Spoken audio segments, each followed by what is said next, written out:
6, eu tenho uma palavra de Deus para o seu coração hoje. Sempre que a gente lê a Bíblia, é palavra de Deus, vai servir, mas acredito que algumas coisas, elas às vezes vêm debaixo de uma direção, de uma orientação profética de Deus, e quando a coisa certa é dita na hora certa, eu sempre tenho uma expectativa de que a gente possa ter mais resultados. Eu tenho certeza que essa era a palavra que Deus queria que compartilhasse hoje. Então vamos juntos lá para Mateus, capítulo 26. Evangelho de Mateus, capítulo 26. Nós vamos ler a partir do versículo 39. E vamos juntos até o versículo 44. Os versículos anteriores nos mostram o Senhor Jesus no jardim do Getsêmani. Ele anuncia aos discípulos que ele vai tirar um tempo de oração e pede que eles aguardem um lugar enquanto ele se distancia um pouco para orar. Mas a Bíblia diz que ele leva Pedro, Tiago e João consigo por conta de estar sentindo tristeza e angústia. E ele abertamente diz para eles, verso 38 narra isso, que a alma dele estava profundamente triste até a morte. Então ele pede que fiquem com ele, que vigiem com ele. E a partir desse contexto nós temos aí o versículo 39 em diante. O texto sagrado diz, adiantando-se um pouco, prostrou-se sobre o seu rosto, orando e dizendo, meu Pai, se é possível que passe de mim esse cálice. Contudo, não seja como eu quero, e sim como tu queres. E voltando para os discípulos, achou-os dormindo. E disse a Pedro, então nem uma hora vocês puderam vigiar comigo? Vigiem e orem para que não caiam em tentação. O espírito, na verdade, está pronto, mas a carne é fraca. Verso 42, retirando-se pela segunda vez, orou de novo, dizendo, meu Pai, se não é possível que esse cálice passe de mim sem que eu beba, faça-se a tua vontade. E voltando-se, achou-os outra vez dormindo, porque os olhos deles estavam pesados. Deixando-os novamente, foi orar pela terceira vez, repetindo as mesmas palavras. Meu Deus, nós clamamos graça e favor do Senhor, ação do Teu Espírito, o Espírito da verdade. Deus, nós queremos ser conduzidos pelo Senhor no entendimento da palavra, na aplicação do alto. Queremos ser encontrados vulneráveis, responsivos àquilo que o Senhor tem a falar e a ministrar aos nossos corações. E nós declaramos a nossa confiança no Senhor, a nossa dependência no Senhor, na ação do Teu Espírito, no fluir da Tua graça. E oramos que de fato aquilo que o Senhor tem planejado fazer no coração de cada um, dos que estão conosco, dos que nos acompanham pela internet, ao vivo, ou mesmo posteriormente, com uma palavra gravada, nós oramos que esse momento em que ouvem a Tua palavra, que sejam tocados pelo Senhor e que o Teu propósito se cumpra em nome de Jesus. Amém. Bom, esse texto retrata de uma maneira assim muito clara, muito nítida, a humanidade de nosso Senhor, o Senhor Jesus. É importante que você entenda, o livro de Filipenses nos diz lá no capítulo 2, que Cristo, subsistindo na forma de Deus, não teve o ser igual a Deus, algo ao qual ele deveria se aferrar, se prender. A Bíblia diz, mas ele esvaziou-se a si mesmo. E assumindo a forma humana, foi obediente, obediente até a morte, e morte de cruz. Então, o texto de Filipenses não apenas mostra o retrato da disposição de Jesus de obedecer até a morte, mas também fala a respeito de um Deus que se esvaziou de si mesmo para assumir a forma humana. Essa expressão esvaziou-se não significa que ele deixou de ser Deus em essência, como identidade. No entanto, ele assume a forma humana. E Cristo anda, caminha e vive nessa terra como um homem. Ele não usou atributos exclusivos da divindade. Alguns atributos de Deus que são comunicáveis, outros são exclusivos, incomunicáveis. Entre eles, a onipotência, a onipresença, a onisciência. A palavra oni significa todo. Onipresente é todo presente. Onisciente conhece tudo. Onipotente tem todo o poder. E Jesus não usou esses atributos. Ele estava limitado a um corpo. Ele ia a uma cidade de cada vez, então ele não usou a onipresença. Ele também não usou a onisciência. A Bíblia diz que ele crescia em sabedoria e conhecimento diante de Deus e diante dos homens. Muitas vezes nós não conseguimos imaginar isso, Mas a criança em casa precisou aprender as primeiras palavras pelo método comum que eu e você passamos, de repetição. Né? Não é porque era Deus que já na manjedoura ele estava citando todos os textos da Bíblia de cor enquanto bebê. Muitas vezes nós temos dificuldade de imaginar esse aspecto humano. Jesus também não usou onipotência.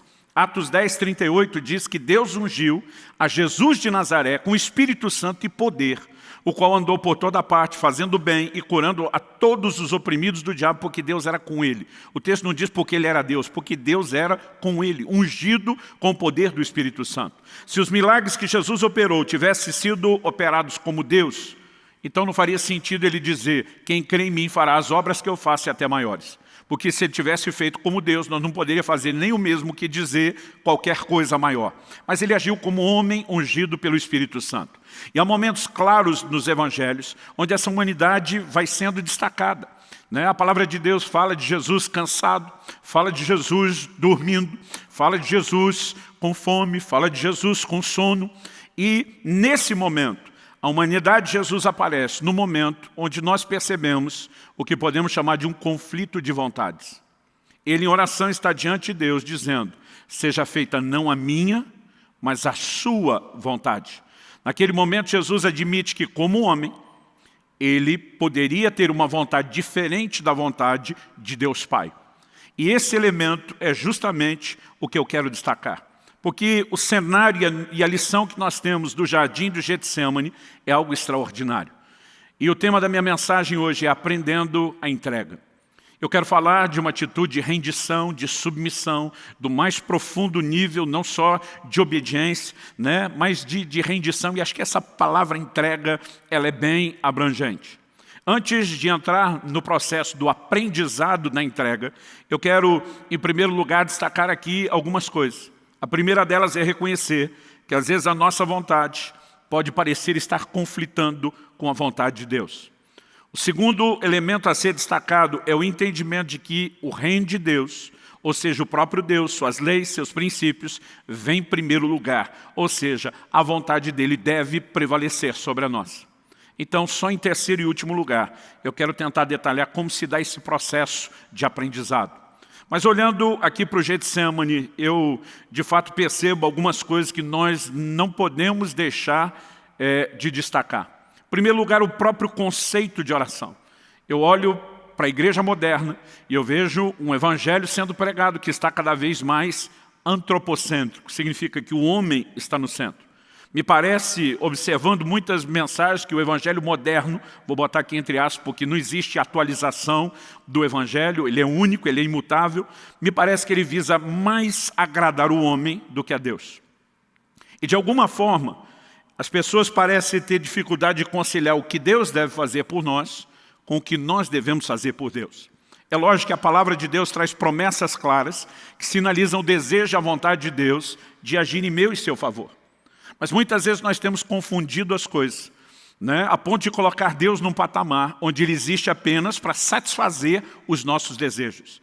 E muitas vezes um desenho equivocado vai se estabelecendo sobre o nosso relacionamento com Deus e a própria oração. Uma das lições que eu aprendo do Getsemane é que a oração não é apenas o meio através do qual eu consigo de Deus tudo que eu quero. Se existe um pouco de verdade nisso, nós podemos garantir que não há toda a verdade nisso. Porque a oração também deveria ser, em contrapartida, o meio através do qual Deus consegue de nós o que Ele quer.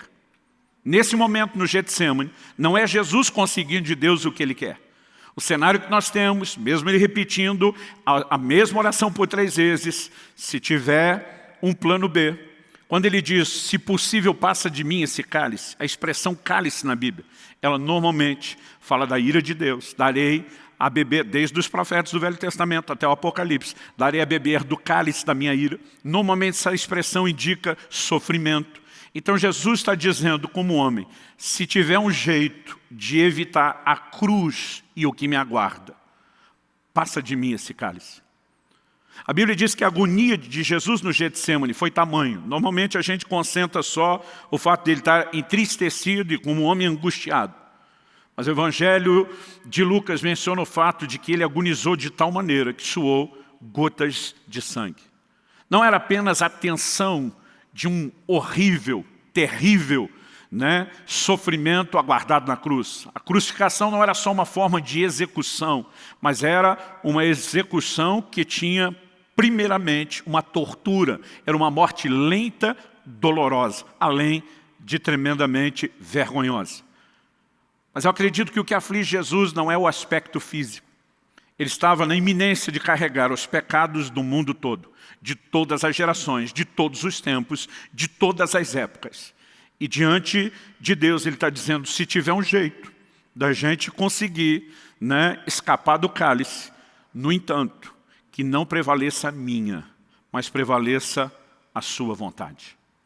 A palavra de Deus, ao destacar Jesus não apenas deixando a forma divina, mas assumindo a forma humana, ainda fala dele na condição de homem, indo ao mais profundo nível de entrega e obediência.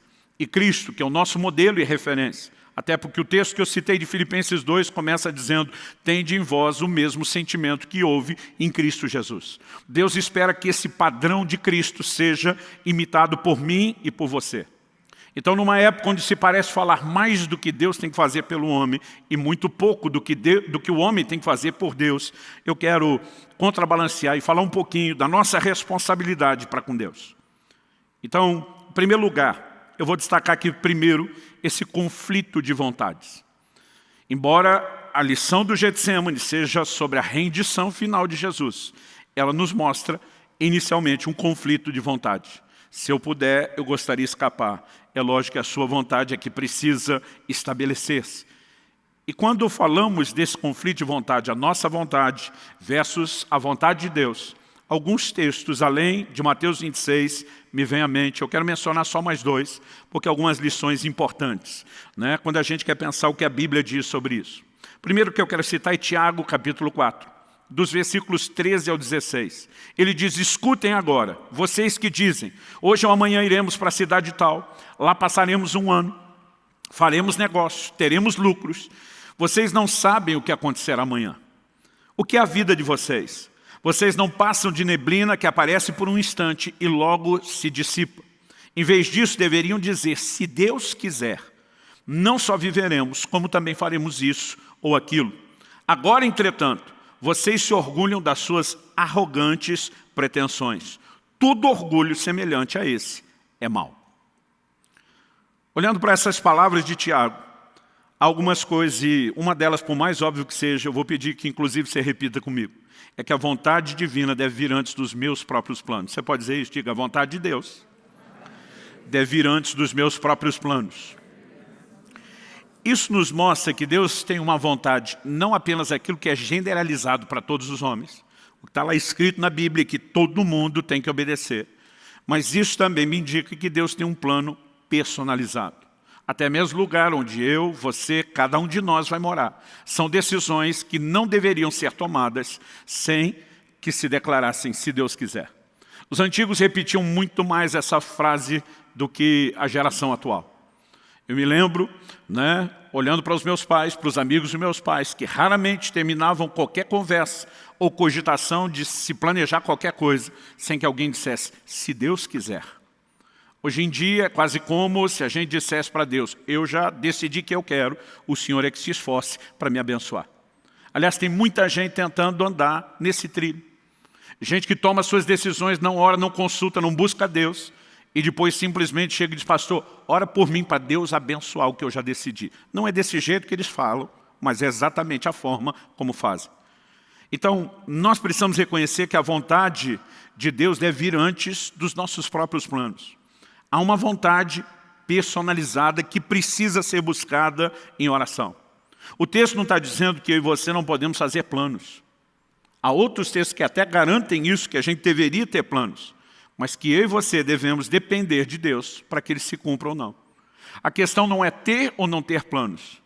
É quando muitas vezes nos nossos planos nós deixamos Deus de fora e deixamos de dar a Ele a palavra final. Ele também destaca que isso é uma atitude, né, que ele classifica como arrogante pretensão. E ele diz, um orgulho semelhante a esse é mau. Né? Qual é o orgulho? Achar que eu estou ou que eu posso estar no controle da minha vida em vez de deixar isso nas mãos de Deus. Em último lugar, né, me chama a atenção o fato de que Deus não está necessariamente dizendo para qual cidade nós vamos. Mas Ele está dizendo que quando eu e você temos o discurso de declarar, se o Senhor quiser, numa atitude de submissão, isso permite que Ele, mesmo muitas vezes não revelando onde nos quer, possa nos conduzir para o lugar que Ele quer, possa intervir na nossa vida. Um outro texto que me chama a atenção quando eu falo desse conflito de vontades é Provérbios 16, de 1 a 3. O texto sagrado diz assim, vou ler um versículo cada vez e comentar aqui. O coração do ser humano pode fazer planos, mas a resposta certa vem dos lábios do Senhor. Então, em primeiro lugar, não é errado fazer planos.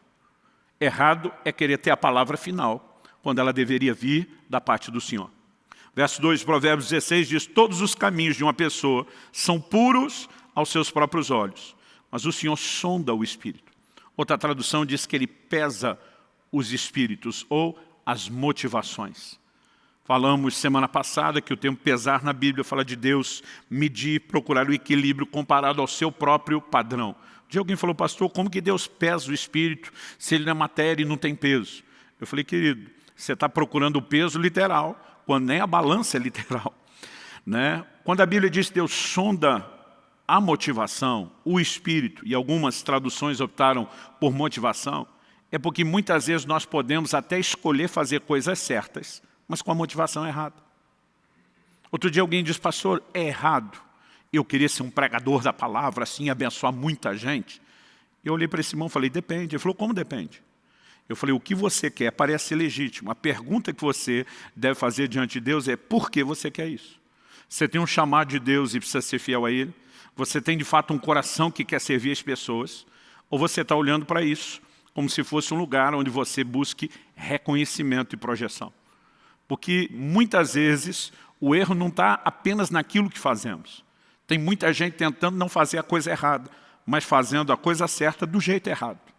Então a Bíblia diz que há momentos onde eu e você não conseguimos discernir. Quando o texto diz que todas as coisas são puras aos nossos olhos, muitas vezes nós tomamos decisões sem sequer imaginar qual pode ser o desfecho.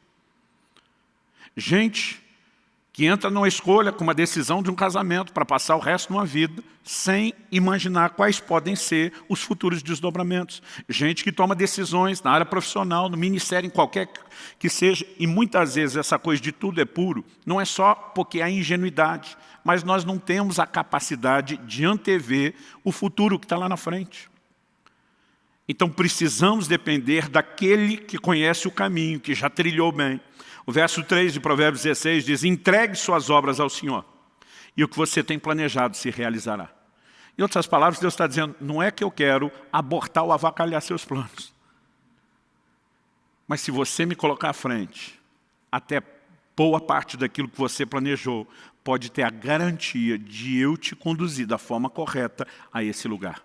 Fato é que nós precisamos entender a importância de viver nesse lugar. Então, Deus deixa o homem planejar, embora ele espera ter a palavra final. Ele pesa as motivações, porque muitas vezes nós estamos tentando só avaliar o que será feito, mas Ele também vai agir através da entrega. Tem um episódio muito interessante no meu relacionamento com Israel, meu filho. Quando ele chegou à fase da adolescência, eu estava tentando ensiná-lo a importância de fazer escolhas, de fazer as avaliações, tentando treiná-lo, prepará-lo para a vida, que é cheia de escolhas. E ele me trouxe uma situação, falou, pai, estou muito indeciso se eu faço isso ou aquilo. Eu falei, filho, o que você quer fazer? Eu falei, pai, como assim? Eu vim perguntar para você. Eu falei, agora estou te perguntando de volta. O que você gostaria? O que você quer escolher? E por que você escolheria? Ele parou, pensou um pouco, depois ele olhou para mim e falou, não, pai. Eu que vou reformular a pergunta. Pai, o que você quer que eu queira? E aquilo me incomodou. Eu falei, não, filho, eu estou justamente tentando te ensinar que você tem que fazer as suas escolhas. Eu não posso viver escolhendo por você. Ele falou, pai, eu sei disso. Mas ele falou, não sou bobo. O senhor já fez algumas dessas escolhas, talvez até errado, já aprendeu com elas. O senhor já transitou por alguns desses caminhos. E por que eu tenho que ficar arriscando se eu posso recorrer a uma fonte como o senhor e confiar em você? Eu olhei para ele e falei, você não é bobo mesmo. Sabe, querido, muitas vezes mesmo orando, Eu lembro daquela frase do Israel e eu digo para Deus, o que o Senhor quer que eu queira? O Senhor me deu o livre-arbítrio, o Senhor me deu o direito de escolha. Isso não significa que eu preciso ignorar os seus conselhos ou deixar de buscar a sua vontade. Quem está entendendo, diga amém. Não é apenas em momentos onde há conflito, em momentos onde nós nem conhecemos. Bom, vamos pular a etapa do conflito de vontades e dizer por que não podemos deixar o conflito de vontades acontecer. E por que a semelhança de Cristo, precisamos dizer, apesar de honestamente ser essa a minha vontade, eu me submeto à tua e oro para que a tua vontade seja feita. Há uma premissa que deve reger todo o nosso relacionamento com Deus, é que o próprio Deus e o seu reino precisa vir em primeiro lugar. Vou esperar que pelo menos um dissesse um amém aí. Jesus diz em Mateus 6,33, busque em primeiro lugar o reino de Deus e a sua justiça, e as demais coisas serão acrescentadas. Você sabe quais eram as demais coisas que ele estava falando? Se você olhar os versículos anteriores, Jesus está falando de necessidades básicas. O que vamos comer, o que vamos beber, o que vamos vestir. E diz, não preocupa com isso. Em outras palavras, antes de se preocupar com a sua subsistência, foque em colocar o reino de Deus antes de você e antes das suas necessidades básicas. O problema é que muitos de nós queremos viver no reino sem a premissa do reino, de que o próprio Deus precisa ocupar o primeiro lugar, de que o próprio Deus vem antes. Quanto custa o reino de Deus? Eu gosto sempre de repetir isso. De acordo com Jesus, o reino de Deus custa tudo que você tem. E às vezes quando eu falo essa frase, principalmente para essa nova geração, que é contra qualquer expressão de sacrifício, de compromisso, que tudo está feito e pronto, eles dizem, não, é pela graça. Eu digo, mas não é de graça. Pela graça significa que nada que você faz te fará um merecedor. O crédito é todo de Deus e da obra de Cristo Jesus. Isso não significa que você não tem que fazer absolutamente nada. Quando a gente fala que o reino de Deus custa tudo, é só olhar o ensino de Jesus. Mateus capítulo 13. Em 3 versículos, do 44 ao 46, ele conta 2 parábolas. Nas duas, apenas alegorias distintas que falam a mesma coisa. Ele diz, o reino de Deus custa tudo que a gente tem. Pastor, está escrito desse jeito? Não, bem parecido. Jesus diz, o reino de Deus é semelhante ao homem que encontrou um tesouro escondido no campo. Movido de alegria, vai e vende tudo o que tem para adquirir o campo. A figura é de que o campo com tesouro representa o reino. Quanto custa o reino? Tudo que tem. Depois Jesus diz, o reino de Deus é semelhante a um negociante que encontrou uma pérola de grande valor. Ele também vai e vende tudo que tem para adquirir a pérola. É sempre um tesouro que vale mais do que tudo que nós temos, a ponto de desistirmos de qualquer outra coisa para termos aquilo. Isso fala da natureza de prioridade que o reino de Deus precisa ocupar no meu e no seu coração. Pastor, o senhor está querendo dizer que eu compro minha entrada no reino de Deus? Não, você não compra nada. Você foi comprado, não é você que compra. A Bíblia diz que Deus em Cristo Jesus realizou uma obra de redenção, de resgate, ou seja, Ele nos comprou pelo seu sangue. Então não é a gente que compra, nós somos comprados. Mas pastor, se eu fui comprado já, por que é que custa o que eu tenho? Porque se você não reconhecer a legitimidade do ato de compra que Jesus realizou na cruz, você não tem direito ao benefício da compra. E como que você reconhece isso? Romanos capítulo 10 diz, lá nos versos 9 e 10, se no teu coração creres que Deus ressuscitou a Jesus dentre os mortos, e com a tua boca confessares a Jesus como Senhor, será salvo. Agora, interessante que a Bíblia diz que a gente tem que confessar Jesus Senhor. E a igreja contemporânea mudou isso. Não tem que confessar Jesus Salvador. Você não vai achar isso na Bíblia. Mas Jesus não é Salvador? É. A Bíblia diz que você confessa Ele Senhor, você vai ser salvo. Se Ele salva, Ele é Salvador. Mas Salvador não é o objeto da confissão. O objeto da confissão é a palavra Senhor. Essa palavra no original grego,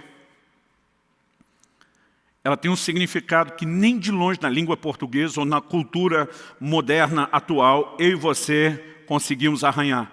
Ela, na verdade, era a palavra que um escravo usava para se dirigir ao seu amo, ao seu dono, ao seu possuidor. Ou seja, o máximo que eu e você temos na nossa cultura é mera e simplesmente o filho, talvez dizendo para o pai de uma forma respeitosa, sim senhor, ou alguém dentro da cadeia de comando, com uma patente militar mais alta, batendo continência, dizendo sim senhor, muito mais um tom de respeito ou de uma suave submissão. Essa palavra, curios, no original grego, como eu disse, era usada somente a alguém que possuía, que era dono da pessoa. Então, o que a Bíblia está dizendo, que traz salvação para mim e para você, não é apenas reconhecer o sacrifício, a morte e a ressurreição de Jesus. Isso a gente crê, mas é confessá-lo Senhor. Ao confessá-lo Senhor, nós estamos dizendo, todo o controle da minha vida passou às suas mãos no dia que você me comprou pelo sacrifício da cruz.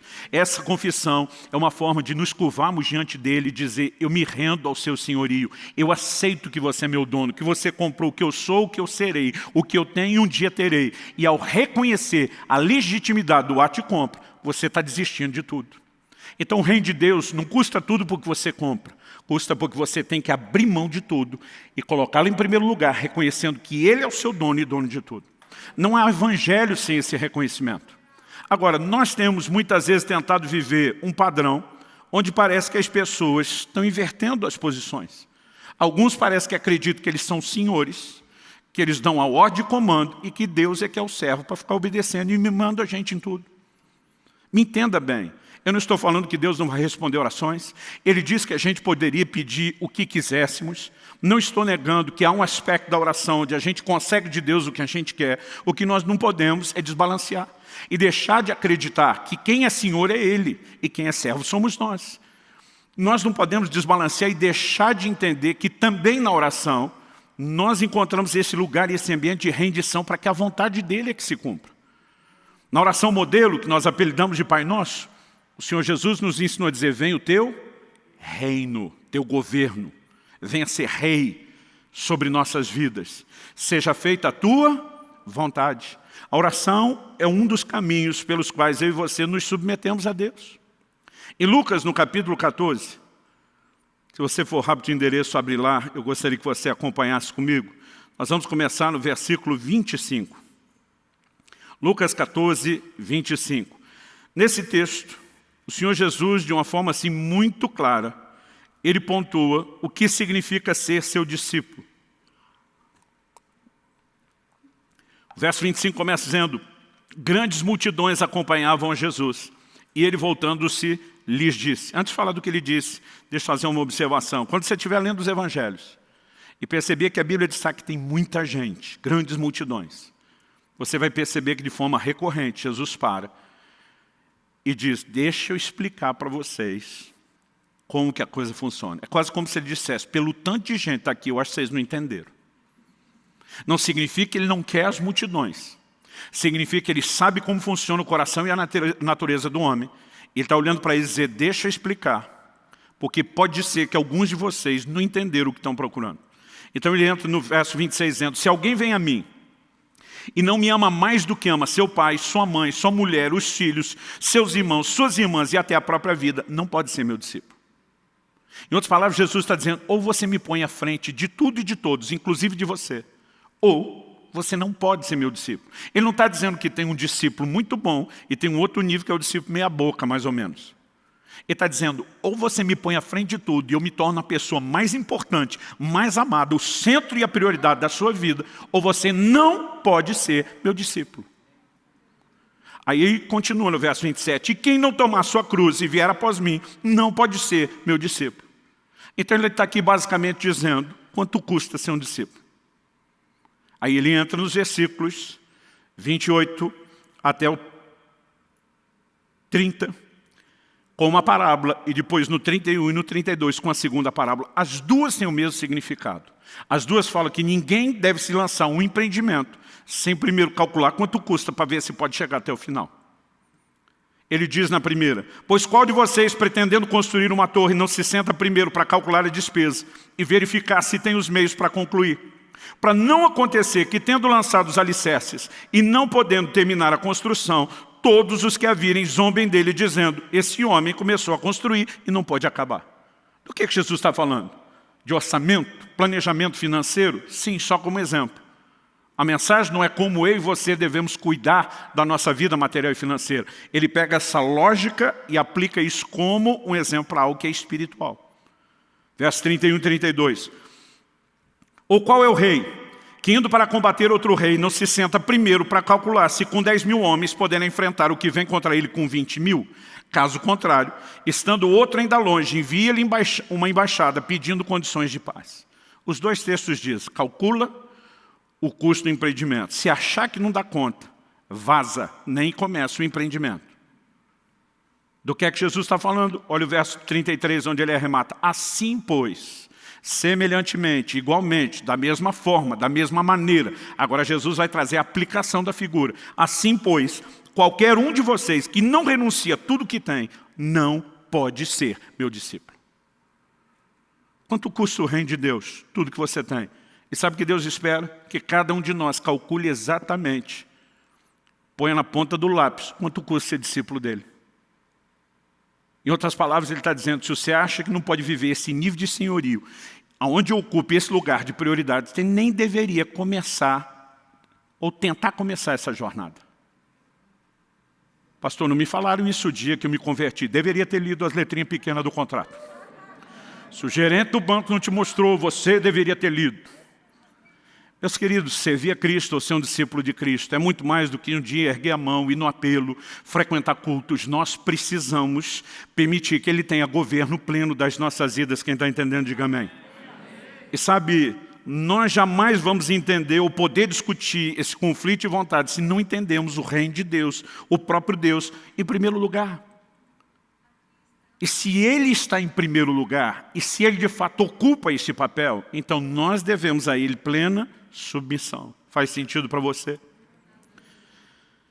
Bom, e se de fato as coisas são assim, o que nós devemos a Ele é essa plena submissão, rendição. E isso é o ponto que eu quero explorar agora. A entrega, esse nível de rendição, não é algo automático. Não é porque você converteu, que alguém apertou um botão no céu e algo automaticamente passou a funcionar dentro de você e agora você virou uma pessoa profundamente rendida e submissa a Deus e à sua vontade. Determinadas virtudes na vida cristã, elas se aprendem. Paulo, por exemplo, diz em Filipenses, capítulo 4, versículo 11, eu aprendi a viver contente em toda e qualquer situação. Não importa se é abundância ou escassez. Contentamento se aprende. Não, pastor, eu nasci de novo, tem que ter o contentamento dentro de mim. Não, você aprende. Contentamento e rendição, entrega, não estão na lista do fruto do Espírito. Amor, alegria, sim, à medida que você se rende à nova natureza, isso brota e começa a te governar. Contentamento e entrega se aprendem. E eu quero te dar uma outra ótica do que aconteceu no Getsemane, retratada no livro de Hebreus. Nós mencionamos isso brevemente, naquela série de mensagens que eu falei sobre a teologia das lágrimas. Vamos lá, Hebreus, capítulo 5, do versículo 7 a 9. A Bíblia diz assim, Ele, Jesus, nos dias da sua carne, eu gosto dessa expressão, nos dias da sua carne, está destacando a humanidade de Jesus. Porque é importante mencionar isso, depois da morte e ressurreição de Cristo, essa condição em que Jesus se move limitado à humanidade foi mudada. Paulo diz em Colossenses 2 que nele, em Cristo, habita a plenitude, habita corporalmente a plenitude da divindade. Ou seja, se ele abriu mão temporariamente de qualquer atributo, depois da ressurreição, essa condição muda completamente. Então a Bíblia faz esse destaque nos dias da sua carne. Isso nos lembra não só que era no tempo do ministério terreno, mas lidando com essa limitação da natureza humana que cada um de nós tem. A Bíblia diz, tendo oferecido com forte clamor e lágrimas, orações e súplicas a quem o podia livrar da morte, foi ouvido por causa da sua reverência. Esse versículo 7 situa o acontecimento exatamente no Getsemane. Não apenas por causa das lágrimas e nas orações, mas a Bíblia é clara em dizer que isso aconteceu quando ele fez súplicas a quem o podia livrar da morte. Se possível, passa de mim esse cálice. Essa é a interpretação de Hebreus, que ele estava clamando a quem poderia livrá-lo da cruz e da morte. E a Bíblia diz, ele foi ouvido por causa da sua reverência. Mas olha o verso 8, embora fosse filho, aprendeu a obediência pelas coisas que sofreu. Eu lembro na adolescência, o dia que eu prestei atenção pela primeira vez nesse versículo, eu parei de ler e fui falar para o meu pai, está errada essa minha versão da Bíblia. Está dizendo que Jesus aprendeu obediência. Ele nunca pecou, como é que ele está aprendendo obediência? Ele foi obediente a vida inteira. O texto não está dizendo que ele não tinha obediência nenhuma e que ele estava aprendendo do zero. O texto sugere que a obediência é algo no qual eu e você crescemos e a níveis cada vez mais profundos. Ele é gerado sem pecado, ele nunca pecou. Mas nesse momento, pela primeira vez, ele está diante de um claro conflito de vontades. Deixa eu te dizer, a hora em que o meu e o seu coração será testado é quando o conflito surge. Eu já vi gente dizendo, não, pastor, eu sou submisso à minha liderança. Já vi mulheres dizendo, sou submisso ao meu marido. E alguns não são submissos. Eles estão vivendo uma harmonia espontânea. Enquanto o líder pensa igual, está tudo bem. É na hora que houver um conflito de vontades que nós vamos descobrir onde é que está o coração. Porque tem gente que não é que ele está se submetendo, ele concorda, então ele aceita. A submissão é quando você descobre o desejo de ir em outra direção. E agora você tem que abrir mão e se render a quem está numa posição diferente da sua. Nesse momento, pela primeira vez, Jesus está diante de um dilema da grande missão da vida dele que ele veio cumprir. É por isso que o texto de Filipenses diz, foi obediente até a morte. Ou seja, ele não obedeceu apenas mandamentos, ele tinha que obedecer o comissionamento pleno, a missão de ir à cruz por mim e por você. Só que a Bíblia está dizendo que ele aprendeu obediência pelas coisas que sofreu. Que sofrimento é esse? Não está falando do sofrimento da cruz. O sofrimento da cruz acontece depois que ele já foi obediente e vai até o fim. Então está falando desse sofrimento interno, desse conflito que muitas vezes eu e você podemos ter e enfrentar. No entanto, a Bíblia diz, e tendo sido aperfeiçoado, verso 9, tornou-se o autor da salvação eterna para todos os que lhe obedecem. Quando eu olho esse retrato de Jesus, isso para mim expande essa humanidade, aquele conflito que está acontecendo no Getsemane, a um patamar onde nós percebemos que o próprio Jesus, que jamais havia pecado, quebrado um mandamento sequer, ainda está precisando aprender obediência em outros níveis. A pergunta com resposta óbvia é, e nós? Será que não temos níveis mais profundos de entrega? Nós precisamos entender que entrega é algo que se aprende, obediência é algo que se aprende continuamente. Quanto mais nos sujeitamos ao Senhor, estamos sendo aperfeiçoados. O aperfeiçoado não é só para quem tinha defeito. Jesus nunca havia falhado, mas ainda estava sendo aperfeiçoado, entrando em níveis de rendição cada vez maior. Alguém disse que ninguém fica bom em nada a não ser com treino. Eu quero te dizer que até na obediência e na entrega não deve ser diferente. Quanto mais nós praticamos, quanto mais exercitamos, mais nós aprendemos e mais nós crescemos. Quem está entendendo, diga amém. Sabe, querido, muitas vezes a nossa dificuldade é que a gente não consegue avaliar que Deus tem algo melhor, porque muitas vezes nós estamos focados no que custa aquele sacrifício da vontade no momento. Jesus está olhando para a cruz. Ele está olhando, imagina, não apenas para o sofrimento físico. Ele entra num nível de agonia, a ponto de suar gotas de sangue. E, obviamente, como um homem, ele está assustado diante do que ele vai enfrentar. A Bíblia é clara, diz que ele estava triste, a alma angustiada. E, de repente, ele pensa, é muito sofrimento. E o problema é que a maioria de nós sempre vai olhar para a entrega, para a rendição, como um sacrifício, como algo doído. Estamos abrindo mão de algo de valor, de algo que me dói, de algo que me machuca. O que muitas vezes nós deixamos de levar em conta é que não há nada que o Pai Celeste nos peça que possa ser caracterizado como injusto ou que seja para o nosso mal. Ainda que haja dores momentâneas, nós precisamos focar o resultado final. Quem está entendendo, diga amém. Semana passada, a Kelly me acompanhou numa consulta ao ortopedista. Estou na iminência entre a semana e a próxima de fazer uma cirurgia no joelho. A Kelly diz, eu preferia não ter ido com você na consulta. Eu preferia não saber qual era a sua situação e nem o que é que eles vão fazer. Porque à medida que o médico, um irmão nosso em Cristo, começou a explicar o processo, a Kelly ficou assustada. Um problema congênito que eu tenho na cartilagem se agravou nos últimos anos. Por conta dele, o osso da junta foi acomodando de forma diferente, foi gerando uma pequena protusão e deformação óssea, o ângulo da perna começou a alterar. Quanto mais alterava, mais piorava a situação do joelho, quanto mais piorava, mais entortava o ângulo da perna. Ele falou, pastor, eu tenho que corrigir a curvatura da sua perna em 15 graus.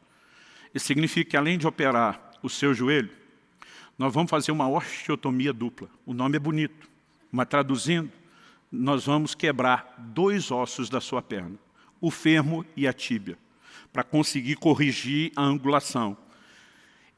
E não bastasse dizer que vão mexer em cada um do osso de cima e de baixo e no meio, que é o joelho. Ele disse, o senhor vai ter um processo de recuperação lenta. Porque nós vamos botar umas placas de platina aí no seu osso para ele recuperar legal. E ele disse, o senhor pode ficar de 60 a 90 dias sem poder apoiar no chão, sem uso de muletas. E de repente eu levo um susto, imaginando, vai quebrar aqui, vai quebrar ali, vai arrumar isso, vai parafusar aqueles negócios, não vou poder pisar. Eu falei, eu vou ficar parado durante 2 a 3 meses? Ele falou, não, pastor, 2 semanas de cama, no máximo 3. O senhor pode pregar na igreja, senta numa banqueta, chega de muleta, mas pisar no chão, apoiar, pode levar de 60 a 90 dias. Quando nós saímos, e a Kelly começou a valorizar o assunto, eu comecei a ficar assustado. Eu falei, nem eu tinha pensado, parece que era uma brincadeira até agora. E eu comecei a ficar meio tenso com aquele negócio, até que encontrei alguém, fui contar o que ia fazer, a pessoa olhou para mim e ela simplificou com uma frase. Ela disse, pastor, basicamente é aquele negócio, piorar para melhorar, não é? E de repente pensa numa frase simples que alinhou tudo. Eu falei, eu sei o que isso me custou até agora. É melhor piorar um pouco agora e ficar bom depois, do que, em nome do não vou piorar um pouquinho e ficar ruim para sempre. E dentro de mim as coisas se resolveu, bora fazer a cirurgia. Por que eu estou dizendo isso? A maioria de nós não entende o que vem depois da entrega, o que vem depois da rendição. A Bíblia diz não apenas que Jesus foi aperfeiçoado, não apenas que ele aprendeu a obediência, mas se tornou autor de eterna salvação para todos. A questão é o que vem depois. E muitas vezes a gente assusta olhando só para aquilo que está na nossa frente e não consegue enxergar o que vem depois. Eu vou, pastor, o senhor quer poder voltar a se exercitar, ter uma vida normal, passar o resto dos seus anos pregando tranquilo? Eu falei, quero. Ele falou, então olha lá para frente. E aí você precisamos entender o que vem depois. Não há ninguém que tenha praticado entrega e você olhe nas Escrituras e diga, não se deu bem. Pastor, e aqueles mártires que se renderam a ponto de morrer? O livro de Hebreus diz que muitos deles não aceitaram o seu livramento. Não é que não poderiam ter um livramento, não quiseram. Disseram para Deus, nós não vamos usar o crédito. A Bíblia diz porque visava uma superior ressurreição. Quando eu e você não encontramos a recompensa da entrega aqui, pode ter certeza que ela vem depois. Anos atrás, eu quero terminar com isso. Ouvi o pastor Francisco, nosso querido Chicão, chamo ele de Chicão, antigamente chamava de Pai Chico, alguns falam, pastor, parece pai de santo, é melhor não usar esse nome. Mas Francisco pregou uma mensagem no momento de crise, daquelas que ele senta na frente da gente, prega para a gente. E ele me falou, olha, daqui a alguns anos, eu não tinha filhos ainda na época, ele falou, daqui a alguns anos você vai entender melhor, que talvez uma das maiores expressões de entrega é quando você lê na Bíblia pais que entregaram os próprios filhos. Quando você for pai, você vai descobrir que não tem nada tão valioso, tão precioso para a gente como os filhos.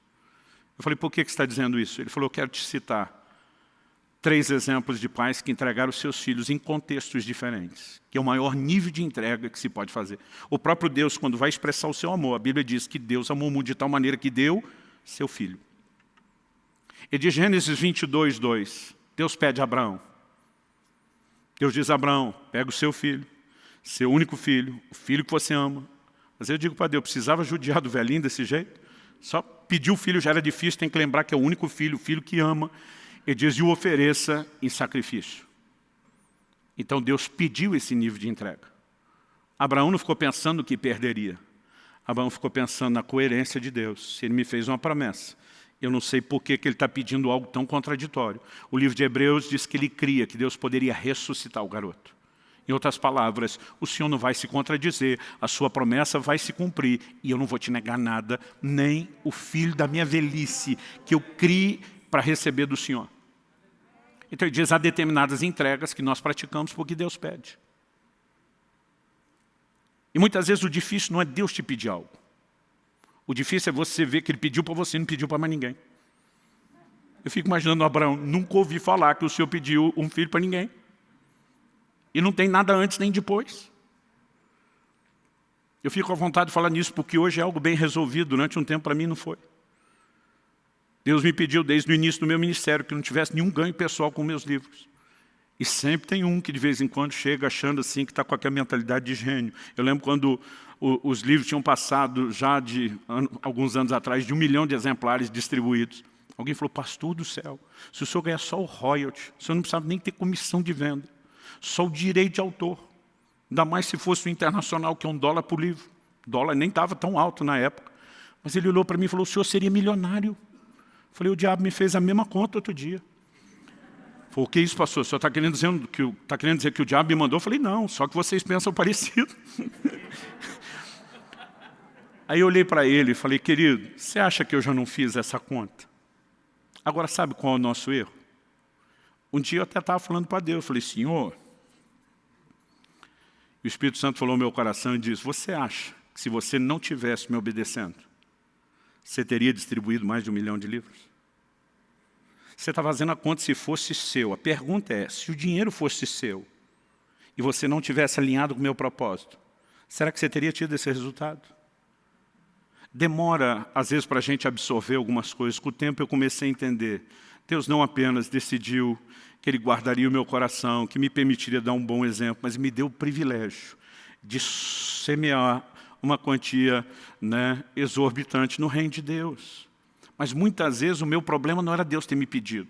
Era dizer, por que o Senhor não pediu para nenhum dos meus colegas? Ou pede para todo mundo ou não pede para ninguém. Já teve esse negócio assim? Eu era aquele tipo de filho, que na hora que a mãe estava colocando, eu colocava um copo do lado do outro. Não, colocou mais para o outro aqui. E eu também não queria ganhar mais, queria tudo igual. E muitas vezes o problema que nós temos com a entrega é que a gente sempre está sendo injustiçado, violado.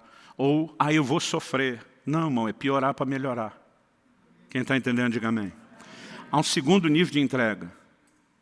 Quando Moisés é entregue pelos seus pais. Deus não pediu que eles fizessem isso. Os pais tiveram uma percepção. Alguns diriam a sacada, o crente diz um discernimento. O livro de Êxodo nos diz, lá no capítulo 2, que quando Moisés nasceu, seus pais viram que ele era formoso. E uma pergunta. Qual o pai que acha o filho ou a filha quando nasce feio? Nunca achei nenhum. Nenhumzinho. Eu lembro quando Israel nasceu, uma cara de joelho amassado, gente. Coberto de sangue e placenta. A gente olha isso. Coisa mais linda. Eu ficava lendo aquilo e dizia, como é que os pais de Moisés acharam ele formoso? A Bíblia não está dizendo que o Arão e a Miriam eram feinhos e o Moisés saiu melhorado. Apesar desse texto ser repetido, tanto no Velho como no Novo Testamento, tem um lugar onde essa história é apresentada de uma forma diferente das demais, com uma explicação. Atos capítulo 7, na pregação de Estevão, ele diz assim, e os seus pais perceberam que Moisés era formoso aos olhos de Deus. Em outras palavras, eles discerniram, Deus tem um plano para esse garoto. Agora, o capítulo 1 de Êxodo termina dizendo, Faraó tinha mandado as parteiras matar os meninos, que nascessem os do sexo masculino, porque ele sabia que aquele povo que estava se multiplicando poderia ser um exército que ia se voltar contra ele. As parteiras não obedeceram. Chega ao ponto onde ele baixa um decreto. Todo filho homem que nascer dos hebreus tem que ser lançado no Nilo. Isso significava não só a grande possibilidade de afogamento, mas se escapasse, que os crocodilos do Nilo teriam, os famosos crocodilos do Nilo teriam uma refeição. Os pais de Moisés, eu brinco, aproveitaram uma brecha da lei. O faraó mandou colocar no Nilo, não disse exatamente como fazer. Nós vamos colocar, mas vamos colocar num cesto. O menino não vai afundar. O menino não vai se afogar. A Bíblia diz que eles colocam Miriam, a irmã mais velha, para acompanhar o desfecho da história. Sabe o que significa isso? Que aqueles pais estavam acreditando, nenhum crocodilo vai devorá-lo. A água não vai engoli-lo. Se Deus tem um propósito, ele será guardado. Eles disseram, nós estamos entregando ao Senhor. Nós confiamos no Senhor. E aí, o Deus de toda providência, que sabe trabalhar as questões, permite que Miriam perceba que exatamente no momento que aquele cestinho flutuante está chegando, a filha do faraó vai ao Nilo se banhar. E quando vê aquele cestinho, não sei se o menino estava chorando ou se ela só foi espiar, mas ela, quando se depara com aquele garoto, não é apenas um instinto materno, aquela coisa das mulheres. Eu imagino se fosse alguém do interior do Paraná dizendo, mãezinha, não é apenas algo natural fisgando o coração daquela mulher, é o propósito de Deus. Naquele momento, ela diz, essa criança foi rejeitada pelos hebreus. Eu vou cuidar dela. Miriam se apresenta e diz, a senhora precisa de ajuda? Quer uma indicação de uma ama de leite? E a mãe que antes não poderia cuidar, foi paga para amamentar e cuidar do menino até que ele fosse encaminhado para o próprio palácio. Lá, Moisés seria treinado com toda a cultura dos egípcios, para no futuro ser um grande estadista. Não é irônico Deus fazer o inimigo financiar o libertador? Não existe um cenário que você encontra na Bíblia de gente praticando a entrega, onde o desfecho seja ruim. Pode ser doloroso no início, mas é piorar para melhorar. A terceira ilustração que o Francisco me deu é quando Ana, mulher de Eucana, mãe de Samuel, entrega o filho ao Senhor. Ele diz, Deus pediu para a mulher. Eu falei, não. Então ela está no nível dos pais de Moisés. Entregou para o que quis. Ele falou, também não. Eu falei, como também não? Foi ela que disse para Deus, se o Senhor me der um filho, eu te dou de volta. Deus não pediu, ela que quis. Ele falou, não. Lê direito o texto. 1 Samuel capítulo 1, versículo 5 diz que Deus cerrou a madre de Ana para que ela não pudesse ter filhos. O problema começou com Deus. Não foi ataque maligno. Foi intervenção de Deus. Deus diz, não vou deixar você ter filhos. Agora Ana começa a ter um problema. Aquela época não era só cultural, era permitido até por lei a poligamia. E Eucana, o marido de Ana, tem uma outra mulher, Penina, que era aquela rival, nível profissional para praticar o bullying. A mulher era uma procriadora de mão cheia. Tinha dado uma penca de filho para o marido. E, naquele contexto cultural, uma mulher que não gerava, não procriava, ela era considerada alguém sem valor. Eucana, um homem nobre de respeito, ama a Ana, trata ela bem, mas ela vive debaixo daquela humilhação. Um dia ela não aguenta, ela vai diante de Deus e diz, se o Senhor me der um filho, eu te dou o filho de volta. O que ela está dizendo? Não é nem filho, eu quero esfregar na cara dessa miserável que zomba de mim todo dia, eu quero pelo menos um gol de honra. Já teve esse negócio? Você está jogando, perdendo de goleada, você diz, tem que ter um gol de honra, mesmo que a gente não ganhe. Naquele momento ela está dizendo, eu nem quero menino, eu só quero ter um filho. Eu te dou ele de volta. Deus olha para ela e diz, negócio fechado. E o Deus que fechou a madre agora, abre. Qual esse tipo de entrega? É aquela que Deus provoca. E não pediu de forma direta. Ana não se prontificou também voluntariamente, mas Deus diz, vou apertar uns botões para fazer a coisa acontecer. Sabe, querido, eu vejo extremos. Gente que fala da providência de Deus como se tudo fosse predeterminação divina, o homem não tem escolha e participação nenhuma. Mas gente que vai para outro extremo e acredita que porque nós temos livre-arbítrio não existe mais providência divina. Embora Deus não violente a vontade, Ele sabe provocá-la. Quando a Bíblia diz em Romanos 2 que a bondade de Deus conduz ao arrependimento, Deus vai mexendo em circunstâncias à nossa volta, tentando fazer com que decisões sejam avaliadas. Quando você olha a história do filho pródigo, é alguém que depois que perdeu tudo, caiu em si. E de repente ele repensa, o que é que eu estou fazendo? E ele tem a chance de tomar a decisão correta. E eu quero te dizer que há situações onde Deus vai provocar determinados níveis de entrega. Nos dias de Jonas, Nínive, capital da Síria, estava para ser destruído. Eles eram considerados homens terríveis, cruéis. Não apenas o tipo de pecado que praticavam como civilização, a forma como tratavam, desde os prisioneiros de guerra e tudo. E Deus diz, Jonas, vai pregar para Nínive que se arrependa. Se eles não se arrependerem, eu vou destruir. Jonas diz, agora eu não vou. O que eu quero é que o Senhor destrua. Vai que eu prego, ele se arrepende, e o Senhor tem misericórdia deles, não destrói, eu quero que destrua. João diz, não vou, não vou, não vou. E a Bíblia diz que ele pegou um navio para fugir da presença do Senhor. Como se Deus não tivesse em toda parte. Eu acredito que esse fugir não era só de onde Deus está, mas é da possibilidade de chegar logo e dizer, eu vou é para o lado de lá. A Bíblia diz que uma grande tempestade atinge o navio. Cada um daqueles homens começa a clamar os seus falsos e pseudos deuses, nada resolve. Alguém olha para o João e diz, por que é que você não está clamando ao seu?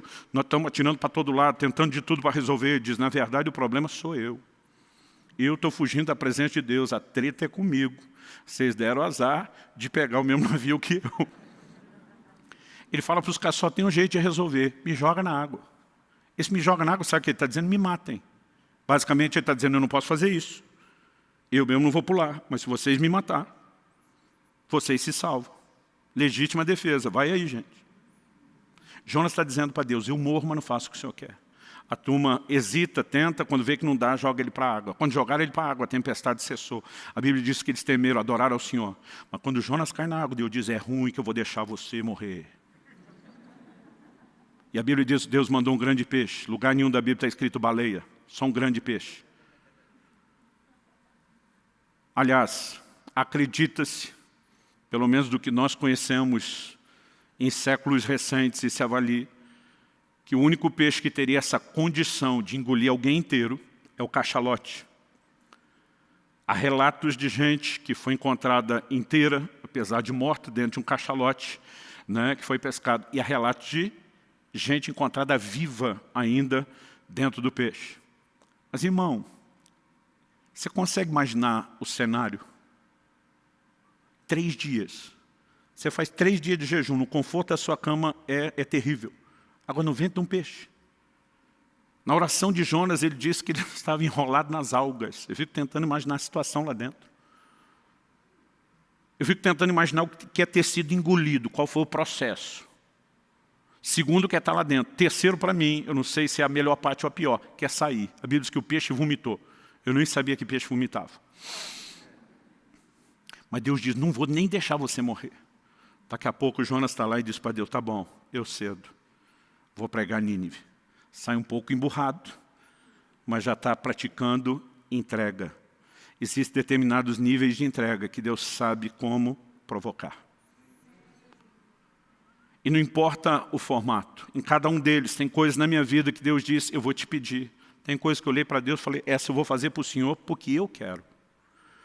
E eu olho momentos onde eu vi Deus pressionando as circunstâncias de tal forma que eu falei, Ele está provocando a entrega.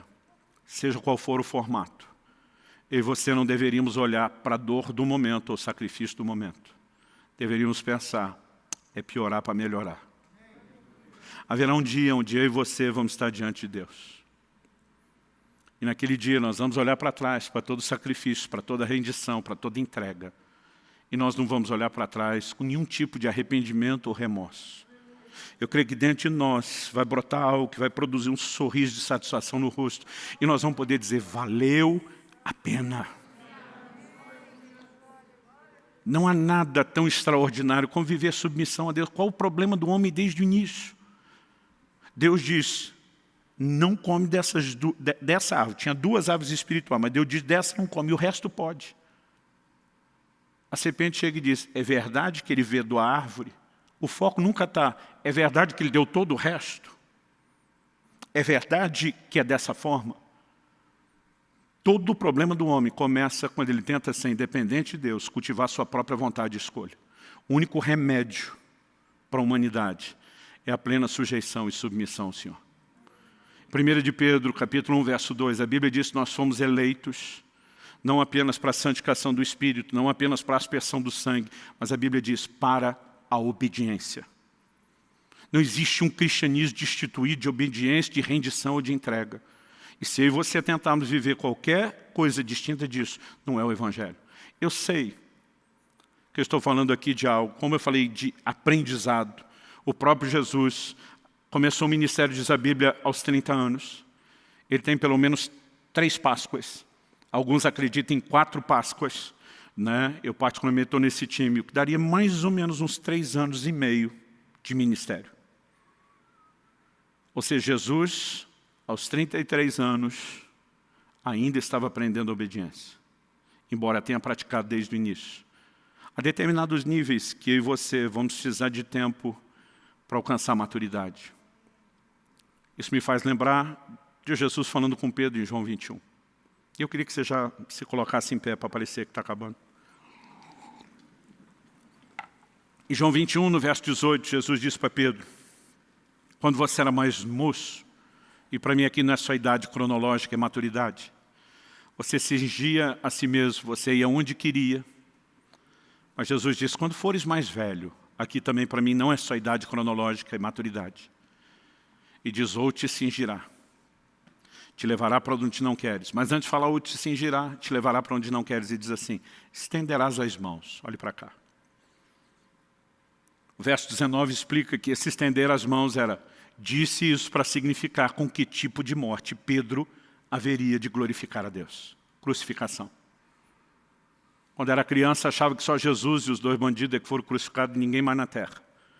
Demorou para eu descobrir, estudando história na escola, que o Império Romano crucificou incontáveis milhares de pessoas. Era uma das formas de execução precedida, né, por tortura mais comuns. Pedro tinha prometido para Jesus, por ti eu daria minha vida. Na primeira chance, ó, ele vaza, nega Jesus, e ele mostrou que não tinha maturidade para esse nível de entrega. Jesus está olhando para ele dizendo, Pedro, eu não estou olhando para a falha do passado, nem para a limitação do presente. Eu estou de olho no seu futuro. Você ainda vai chegar a um lugar profundo de rendição. Você vai ter uma outra oportunidade de morrer por mim, e quando ela chegar, você não vai mais lutar. Quando você era mais moço, você ia para onde queria, você era dono do próprio nariz. Mas Pedro, eu olho para você, eu sei que você vai chegar lá. E a tradição era a transmissão do ensino oral. Logo no primeiro século, as primeiras gerações de cristãos, muita coisa não foi escrita, ela era transmitida de forma verbal e passa a ser escrita no século seguinte. A tradição, não é registro bíblico, diz que Pedro não apenas foi crucificado, mas que na hora de ser crucificado teria dito, não sou digno de morrer como meu Senhor. E pediu que o crucificassem de cabeça para baixo. Aquele Pedro que antes não conseguia praticar o nível de entrega, cresceu, amadureceu.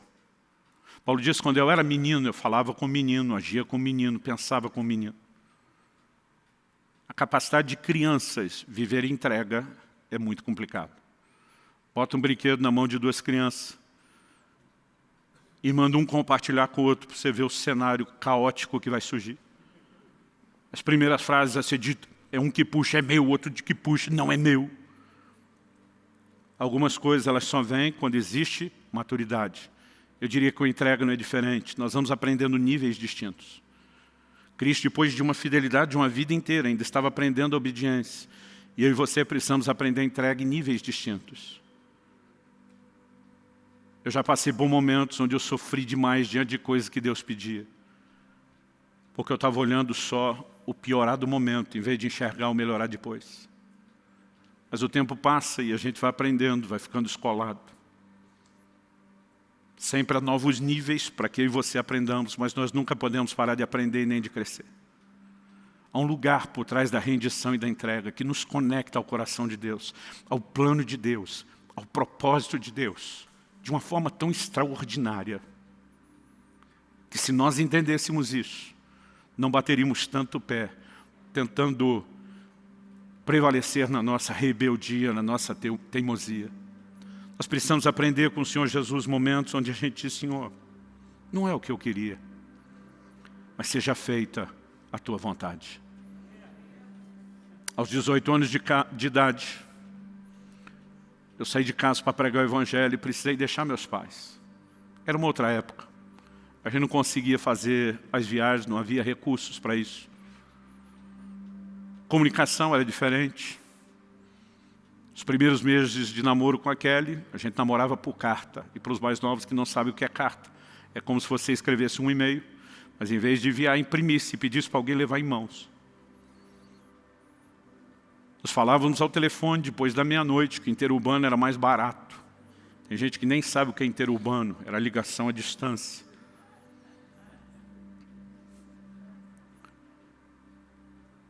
Eu só consegui ter uma noção do que meus pais se dispuseram a fazer. Quando meu filho, ao completar 18 anos de idade, saiu de casa, e quando ele saiu, eu sabia pelo testemunho do Espírito Santo que ele não voltaria mais. Era dali para casar, de lá para o ministério e para servir a Deus. E hoje eu olho para trás e digo, Senhor, eu te louvo.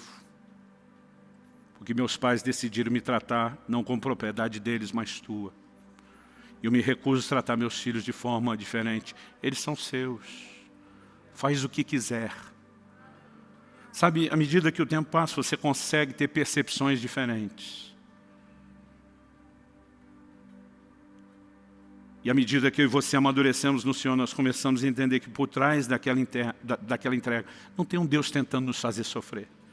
Tem um Deus tentando nos levar ao mais profundo nível de realização que alguém pode experimentar. Não há evangelho sem submissão plena, sem rendição, sem entrega. Não há. Chame isso de qualquer outra coisa, mas não de evangelho. E nessa noite, eu gostaria, enquanto os músicos ministram, que nós tirássemos um tempo de oração, reafirmando o senhorio de Jesus sobre as nossas vidas. Talvez no dia que você se converteu, você não tinha entendido 10% disso. Mas hoje eu quero que você reafirme: Senhor, hoje eu entendo quanto custa a torre.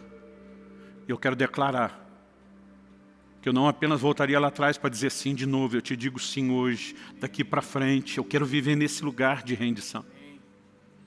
Mas enquanto a maioria de nós vai reafirmar o senhorio de Jesus, talvez haja aqueles que precisam entregar a sua vida a Cristo, ao controle pleno de Cristo pela primeira vez.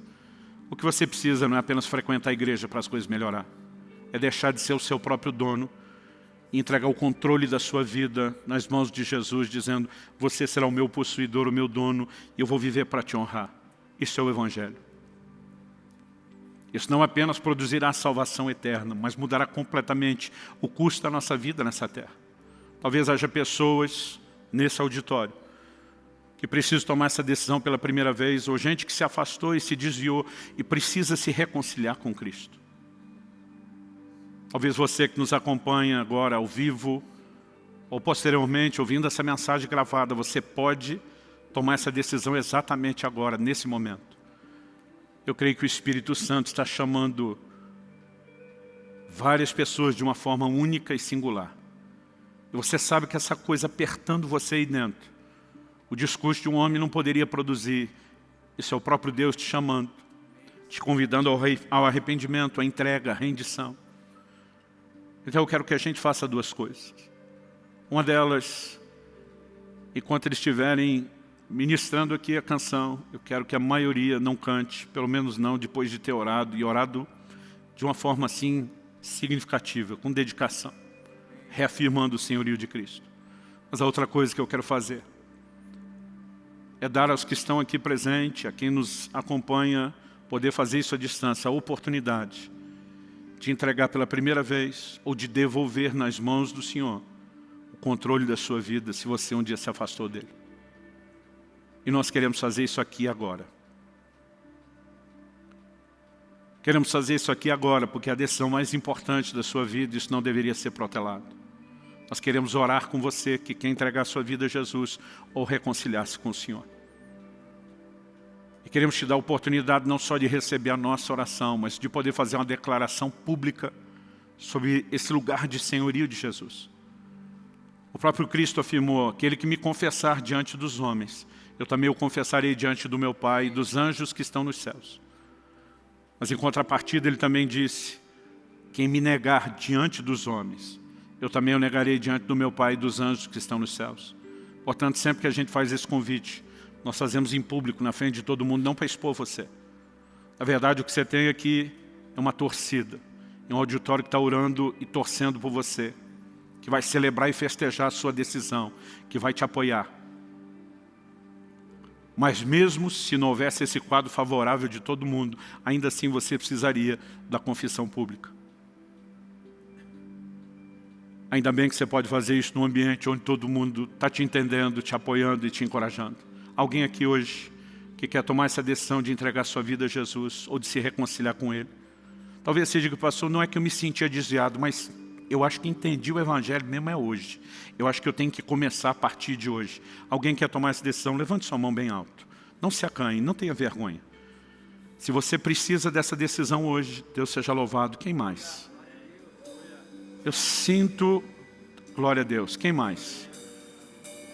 Você que está em casa não precisa necessariamente levantar a mão, que nós não vamos ver, mas é importante que você ore nessa vida. A Bíblia diz, ore nesse momento. A Bíblia diz que todo aquele que invocar o nome do Senhor será salvo. Você não precisa necessariamente fazer a oração do jeito que faremos aqui, mas você precisa clamar pelo nome de Jesus. Reconhecer o seu pecado, que significa rebeldia contra Deus e vontade própria. se arrepender, reconhecer o perdão de Deus e saber que você tem a oportunidade de sujeitar Ele e a sua palavra. E não importa o jeito que você vai orar, né? Você pode orar da forma como você achar melhor. Tem gente que gosta de fazer isso de joelho, tem gente que faz sentado mesmo, em pé, em voz alta, em voz não tão alta. O importante é que você faça. Essas pessoas estão aqui, sinalizaram com a mão. Nós queremos te dar a chance de confessar Jesus em público. Eu vou pedir para você sair do seu lugar e vir rapidinho aqui à frente. Nós queremos orar com você. Rapidinho, vem para cá. Glória a Jesus. Glória a Jesus.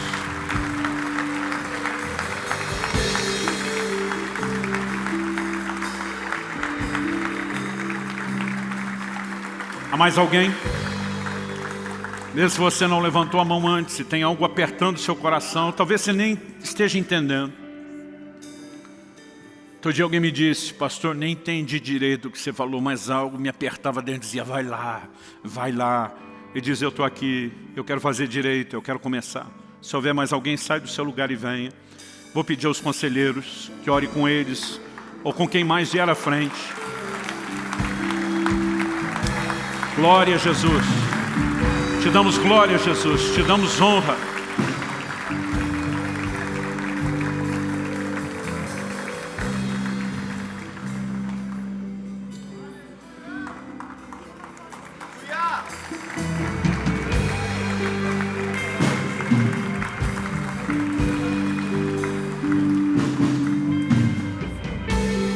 Quero pedir aos conselheiros que ajudem eles a confessar Jesus, a declarar isso. Cada um de vocês, oriente eles a fazer essa oração. Enquanto os músicos ministram, reafirme o senhorio de Jesus sobre a sua vida. Talvez Deus esteja pedindo algo e seja a hora de você estabelecer um concerto com Deus. Talvez Deus não pediu, o seu coração está fervendo e você sente que precisa entregar algo. Talvez Deus esteja pressionando ou provocando você por meio das circunstâncias. Eu sei que além de reafirmar o senhorio, talvez esse seja um momento de alinhamento com Deus, com o propósito de Deus. Faça isso em nome de Jesus. Em nome de Jesus.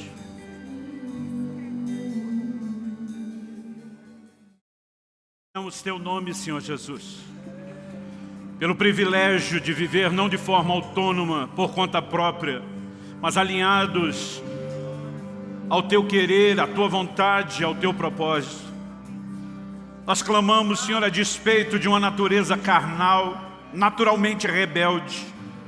Nós queremos viver sujeição e entrega em níveis cada vez mais profundos e de forma progressiva. Nessa noite não apenas reafirmamos teu senhorio sobre nossas vidas. Queremos de fato viver colocando o Senhor e o teu reino em primeiro lugar, levando a sério cada uma das tuas ordenanças que toca a todos nós, mas também atentos ao teu plano personalizado, aquilo que o Senhor deseja para cada um de nós.